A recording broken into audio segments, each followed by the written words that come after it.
is Bohdan Khmelnytsky, the very same man who has a town named after him, Khmelnytsky.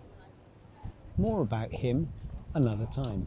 Historical figure, if you want to read up on him, go on, get ahead of me, why don't you?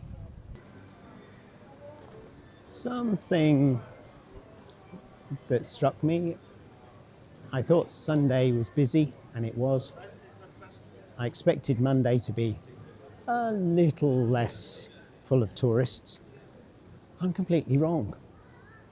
Monday just feels like Sunday, and I suppose throughout the summer, every day feels exactly that way. Something else that's been on my mind, I don't think I've mentioned it previously. I should have mentioned it while I was in Poland. That is, while I was in Krakow, I was hearing some disturbing rumours regarding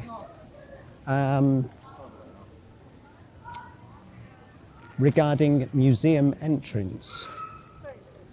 And in some museums, allegedly, you can only these days enter with the use of a guide. So you have to pay for the guide for the privilege of walking around to see the exhibits.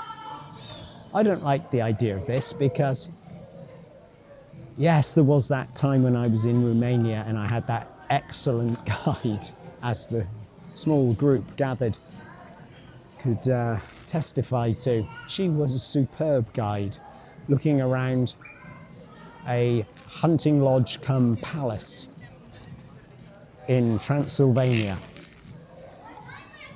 Yeah, very nice trip. Train ride out of, was it out of Brasov or was it out of Cluj-Napoca? I think it was a train ride out of Brasov. But with that as an exception, so okay, I know I'm going out on a limb here. Generally, I'm not in favour of having to pay for a guide to show me around a museum. I would pay actually for the guide not to show me around the museum. I'd be more inclined to do that. And I remember being down in, he says, I remember being, yeah, I was in Sevastopol in Crimea, Ukraine. Back in the day, about 15 years ago, maybe. And there was a little tour of something, I've forgotten the details. And the fact that they didn't speak English, the tour was just going to be in Ukrainian or Russian. I was quite relieved because I'd rather, if I've got to listen to somebody talking as I'm going around a museum, I would rather be able to zone out when the language is a language I don't understand and not have to listen to the English. And I think it's easier if I'm then the oddball foreigner in the group to just drop off the back of the group and kind of do my own thing anyway and linger and maybe get myself tailed off and forgotten about. I've done that a few times. But what I was hearing in Poland was, in Krakow specifically, I think, this came up.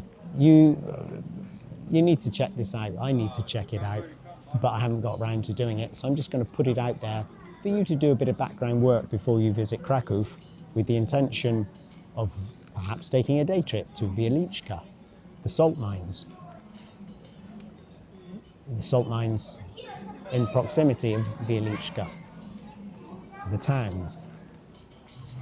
When I took that trip, I can't say tour, it was a trip, it was simply a matter of paying an entrance fee and going in and looking around in my own good time, which I much preferred.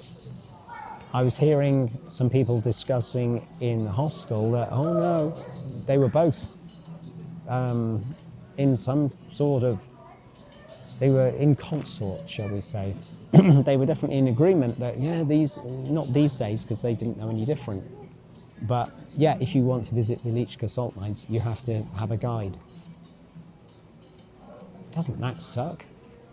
if it's true, and hopefully it's not true, hopefully it is an option if you wish to have a guide, but for the rest of us who don't wish to have a guide, we can still go in, and if necessary, pay the guide with guide price or some kind of reduced price or inflated price, however you want to look at that. And this also applied to some other museums, they were saying, but without naming them. And as I wasn't privy to the conversation, I didn't want to butt in.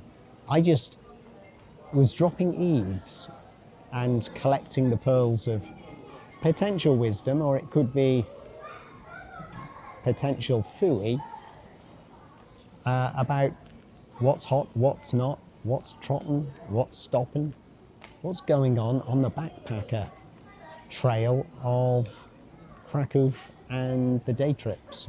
I even heard that's right, I heard somebody saying that if you wanted to visit the camps at Auschwitz, then that also was only available if you take on a tour guide.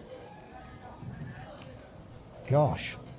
Of course, what struck me was it could be that this only applies to peak season, because it might be, for practical purposes, just necessary, they feel, to not limit the numbers exactly, but to move the herd on at a reasonable pace and to get people moving around the museum so there isn't a complete logjam. I'm hopeful, therefore, that if you go to some of these places low season, the obligatory guide isn't actually necessary, but we'll have to see. That's for next time in Poland, I guess. But this time, we're back in Ukraine again. And I'm back at the hostel again. And my throat's giving out. I need a nice warm ginger and lemon drink, please.